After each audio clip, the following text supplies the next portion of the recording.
There is a well-known saying that goes always give the hardest job to the laziest person because they will find the easiest way to do it. What is the best real-life example to this you have seen? I once was a temp at a tiny office on a construction site in around 2003. I was only there for one day while the regular person was on some training.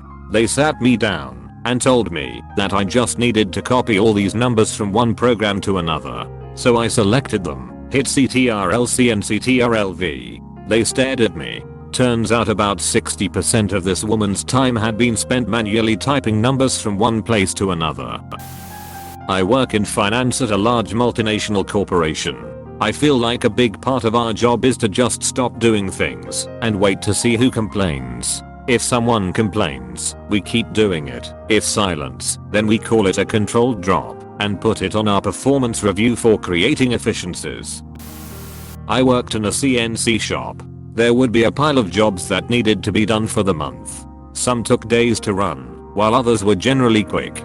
The record for jobs done in one day was 8. What I did was look through all the jobs and organize them by setup, meaning every job has a setup time. Can take an hour to get all the tooling together, setting up the cutting table and setting the part square to the table so the machine can gauge where the part is, so when I insert the code into the machine it can run flawlessly and drill, mill, tap whatever within a literally hair measurement.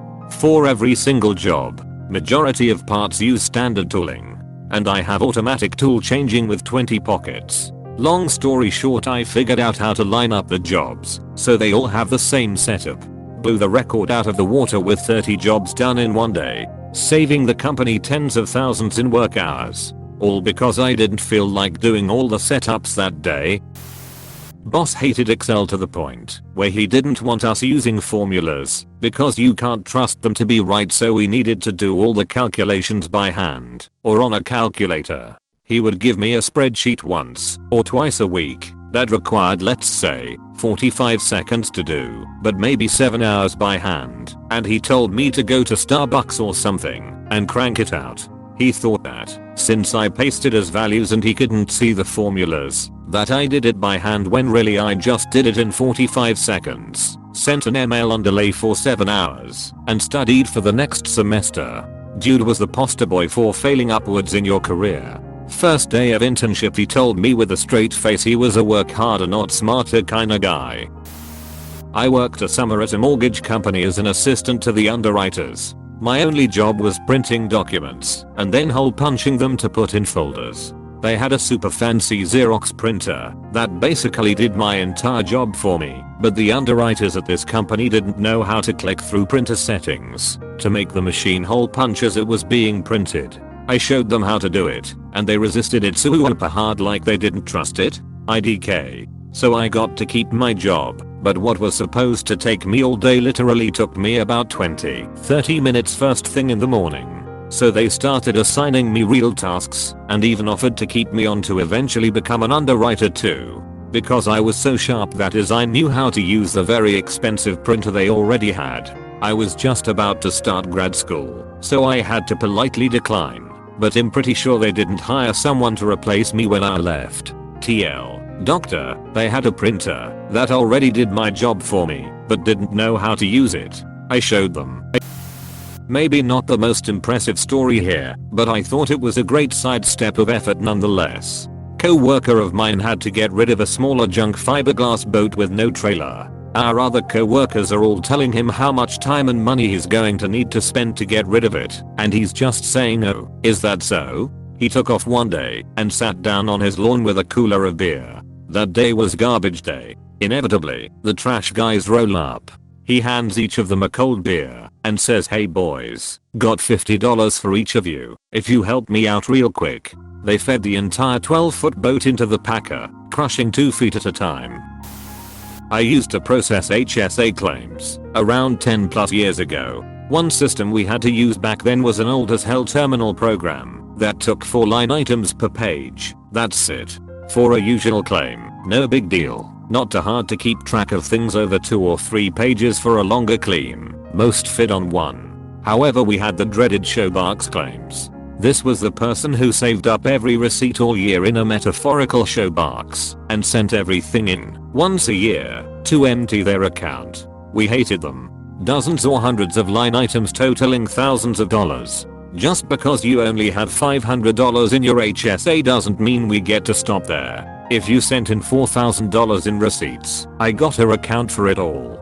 Totally killed your numbers for the day, and they tracked claims per hour religiously. The main issue was double checking that everything added up right when you were done entering it. At 4 items a page it took forever to tally. So I made an Excel sheet. It was laid out so I could enter every single line, then run a macro that would calculate the needed totals and dump all the text to a text file, formatted exactly so I could select 4 items at a time and paste them directly into the terminal window from the default starting cursor position, and every field would fill in automatically. Copy, paste, next, copy, paste, next, copy, paste, next, etc etc. It easily halved my entry times with way less work.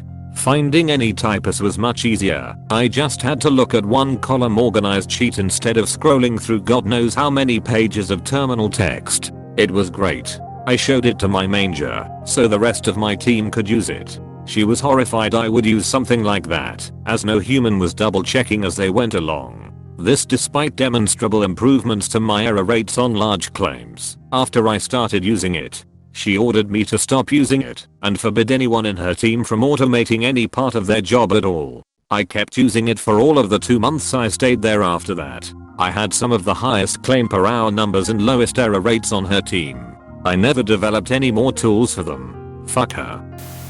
I used to have to make TO contracts for every person I brought on a traveling training team. I said TO contracts were stupid and made them into one, sent it to our lawyers, and they approved it. Still took me too goddamn long to update each contract with different names, pay rates, and dates. Went on our Excel and found out how to make a mailer list, and hours of work takes me 10 minutes. I didn't tell anyone this though, so I just take my time. Then I had to make floor maps for restaurants to send to the company that puts them into our scheduling program. Well, all of our restaurants are cookie cutter, so I just use Paint to piece them together rather than make all of them each time.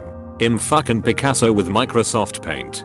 Then they wanted me to use Excel to keep track of training teams. One of my coworkers used Smartsheet and loves to teach people things. So I jump on Smartsheet with her and she shows me around. Way easier and easier publishing it so that people can see the teams but not mess up any info. Using forms to not have to ask them 30 questions that auto-populate my Smartsheet. Sharing it with payroll so they never have to reach out to me. Templates on Outlook. Tons of stuff. I basically took a lot of my job, said fuck that there has to be an easier way, asked on Reddit or just googled things, and spend maybe an hour learning something that will save me many hours in the future. I always tell people to just Google things. They say I don't know what to Google, and I say whatever your problem is just Google it the exact same way you'd say it to me. Then when they Google Excel thing that makes this do, that they are shocked that they find their answer.